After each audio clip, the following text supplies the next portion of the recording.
Quand on replante des arbres, il est rare que l'on reconstitue des forêts naturelles aussi riches, aussi diverses que ce qui a disparu. Vous allez mettre des années, des fois des centaines d'années, avant de retrouver le niveau initial de carbone que vous aviez dans ces forêts.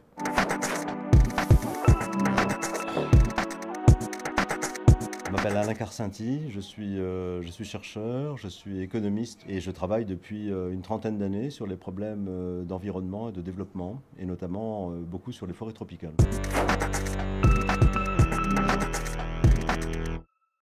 Mon métier consiste à analyser par exemple les causes de la déforestation ou les causes de la mauvaise gestion des forêts tropicales et de pouvoir essayer de trouver des solutions.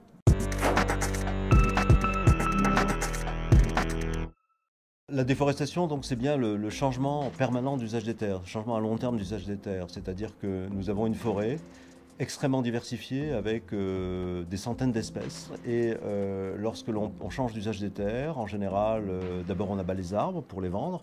Et ensuite, on va faire passer des engins lourds qui vont enlever tous les arbres restants pour faire place nette à la plantation de cacao ou la plantation de soja ou alors à du pâturage. Un incendie, ce n'est pas de la déforestation pour la FAO, même s'il n'y a plus d'arbres, même si tous les arbres ont brûlé. On suppose que la forêt va reprendre ses droits au bout de quelques années, puisque les gens ne vont pas faire des cultures permanentes. En revanche, quand vous avez une forêt qui est coupée en Côte d'Ivoire pour faire un champ de cacao, eh bien là, ce sont des plantes pérennes, et là, ça va être un changement d'usage permanent.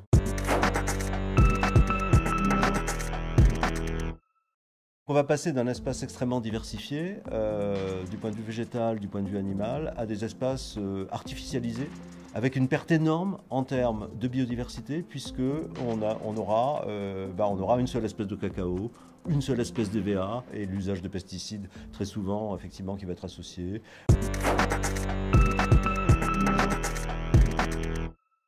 Vous avez énormément de CO2, de carbone, qui va être lâché parce qu'une forêt, c'est un énorme stock de carbone. Et quand vous repassez à d'autres usages, eh bien, tout ce carbone va être perdu, le carbone qui est dans les arbres, le carbone qui est dans les sols, qui va être perturbé. Et même si on fait des activités qui restockent du carbone derrière, par exemple de planter du teck ou de planter des EVA qui vont finir par restocker du carbone, eh bien, vous allez avoir une dette carbone, c'est-à-dire que vous allez mettre des années, des fois des centaines d'années, avant de retrouver le niveau initial de carbone que vous aviez dans ces forêts.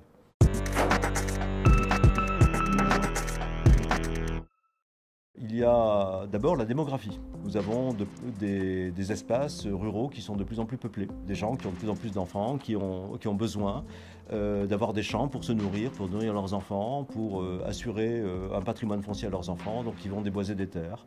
Deuxièmement, il y a les modes de consommation, il y a la demande. Il y a une demande croissante pour toute une série de produits qui sont des produits qui peuvent être impliqués dans la déforestation. Par exemple, ça va être l'huile de palme, ça va être le bœuf, ou ça peut être le cacao que nous consommons dans notre chocolat et qui vient généralement d'Afrique de l'Ouest. Ensuite, vous avez d'autres causes sous-jacentes qui sont le fait que dans beaucoup de pays du Sud, on ne sait pas très bien qui appartient à la terre parce qu'il n'y a pas de cadastre. Une des manières finalement de s'approprier la terre, eh bien, c'est de la mettre en valeur entre guillemets. Qu'est-ce que c'est que mettre en valeur une terre? Eh bien, c'est de couper les arbres, mais c'est d'installer par exemple des cultures pérennes, par exemple de l'EVA, du cacao ou des choses comme ça. Bien évidemment, il y a le fait qu'il y a des populations pauvres. Parce qu'ils sont pauvres, ils n'ont pas accès à un certain nombre de possibilités de modifier leurs pratiques agricoles, soit avec des intrants, soit avec des techniques d'agroécologie, etc. Et donc, ils ont des techniques qui ont été des techniques durables pendant des siècles et des millénaires. La bâti-brûlis, ça a très bien marché quand il y avait peu de monde dans la forêt, quand la densité démographique était faible. Aujourd'hui, les espaces sont pleins, ce n'est plus durable, ce n'est plus viable.